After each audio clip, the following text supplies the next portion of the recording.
"Gracie! Gracie! Gracie!" The chant went up again, the sound growing louder, more insistent. Miss MacEachin came stumbling onto the stage, obviously pushed there by one of her colleagues. Her audience roared their approval.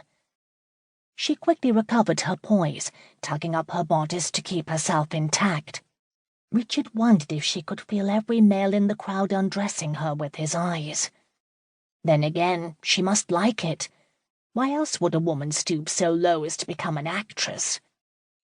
Miss MacEachin's gaze went directly to his box in search of her good friend Fiona, the Duchess of Holborn. The box belonged to her husband, who was also Richard's cousin.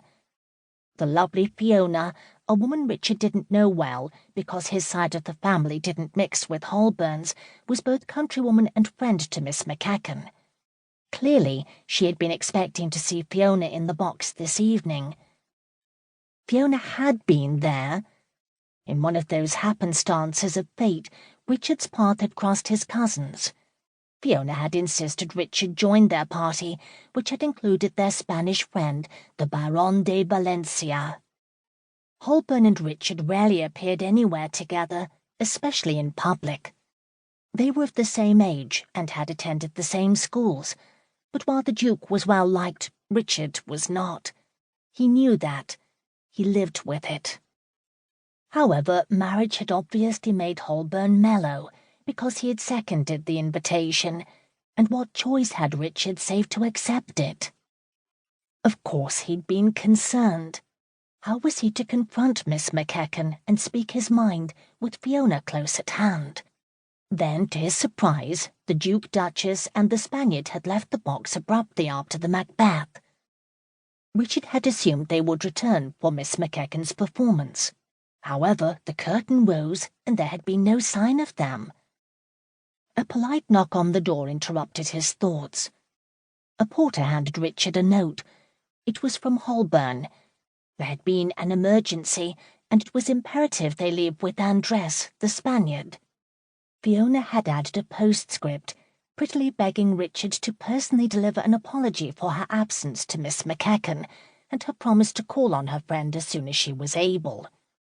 Meanwhile, on the stage, Miss MacEachin was saying a few words to the conductor, who nodded and passed the word on to the musicians. His baton went up, and they played opening strains to a lovely ballad, Barbara Allen. Miss MacEachin sang, her voice clear and pure.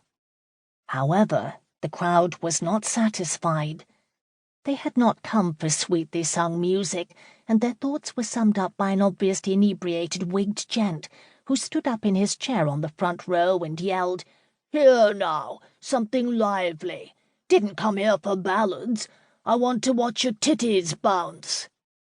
His comment startled the crowd, who quickly recovered and burst into laughter. The bucks down the row from the gent began shouting, "Titties!" and a new chant was born. Blushing furiously, Miss MacEachin tried to go on with the song, but found she couldn't. She looked off stage as if for help, and discovered none was forthcoming. With one man's crudity, she'd become fair game. It was the way of the world. People turned mean. Any other woman would have cried quarter and run off the stage. Not Miss MacEachin. To Richard's fascination, her whole manner changed. Her back straightened, her chin lifted in pride, and her eyes took on the unholy light of battle.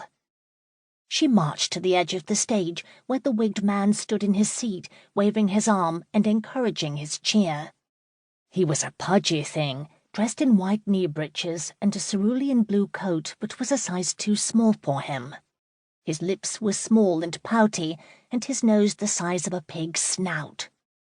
The cheering crowd went silent, in eager anticipation of what Miss MacEachin was about to do. The gent didn't immediately realize he was shouting alone. He glanced around, and only then noticed Miss MacEachin on the stage above him. She tapped an impatient foot, her hands on her hips. This was the sort of woman Richard had suspected her to be, bold, unabashed. Her wigged admirer smiled. "Love you."